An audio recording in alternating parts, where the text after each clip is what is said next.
The world sees a fearless man, hanging from the side of a helicopter thousands of feet above the earth. The camera zooms in on his face. No stunt double, no green screen. Just Tom Cruise, gripping the edge between life and death. But before he was Hollywood's most fearless action star, he was just a boy from Syracuse, New York, running, not for a movie, not for a paycheck, but for his life. This is not just the story of an actor. This is the story of a boy who couldn't read, who was beaten down by life before he turned 10, who carried the bruises of an abusive father, the weight of poverty, and the shame of failure, yet still learned how to fly.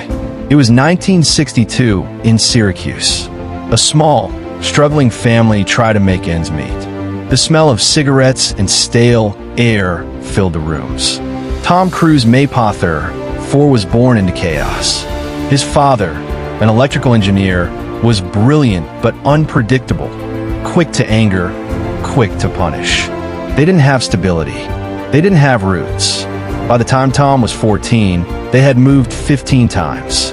Imagine packing your life in cardboard boxes every few months, saying goodbye to friends before you even learned their middle names. Tom later called his father a merchant of chaos. At school, he wasn't the confident, smiling star you see today.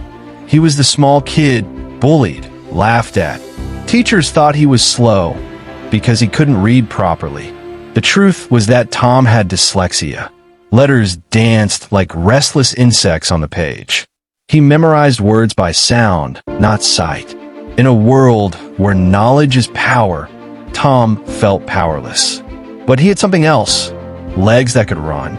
He joined a wrestling team, not because he loved the sport, but because it gave him a place to belong. Until one day, an injury shattered that dream. At 14, after yet another move, Tom found himself in a Franciscan seminary. Yes, Tom Cruise, the man who would one day jump from skyscrapers, once wanted to be a priest. Maybe he was searching for peace. Maybe he was searching for stability. But after a year, he left and returned to a home still breaking apart. By 16, his parents divorced. His father was gone. Tom, his mother, and sisters were left scraping for survival. Tom took odd jobs, cutting lawns, shoveling snow, working as a busboy, anything to keep the lights on. In high school, fate played its hand. A teacher suggested Tom audition for the school play Guys and Dolls. He walked on stage, opened his mouth, and the room shifted. For the first time, he wasn't the poor kid, the dyslexic kid, the broken home kid. He was Nathan Detroit, owning the spotlight. Something inside him clicked. He moved to New York with $500 and a dream. He worked as a busboy, waited tables, slept wherever he could. His first role? A tiny part in Endless Love, 1981. Blink and you'd miss him. But Hollywood didn't. In 1983 came Risky Business. Tom slides across the floor in his underwear, and America falls in love. Then came Top Gun in 1986.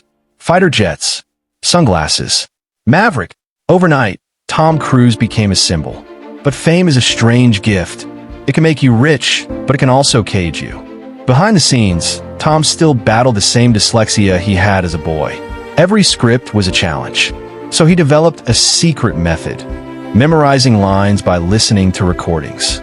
Soon, roles like The Color of Money, Rain Man, and Born on the 4th of July proved he wasn't just a pretty face. He was a serious actor. The tabloids wrote about his million-dollar smile, but not the pain behind it. His marriage to Mimi Rogers ended. His second marriage to Nicole Kidman was a Hollywood fairy tale, until it wasn't. Miscarriages, adoption, a sudden, painful split. Then came his marriage to Katie Holmes, and another highly publicized divorce. All the while, critics attacked his faith in Scientology. Interviews went viral. His career seemed to shake. Most actors leave the dangerous work to stunt doubles. Not Tom, hanging off the side of a plane in Mission Impossible, Rogue Nation, climbing the Burj Khalifa in Ghost Protocol, breaking his ankle mid-scene in Fallout, and finishing the take. He calls it respect for the audience, because he knows you can fake a smile, you can fake a romance, but you can't fake courage.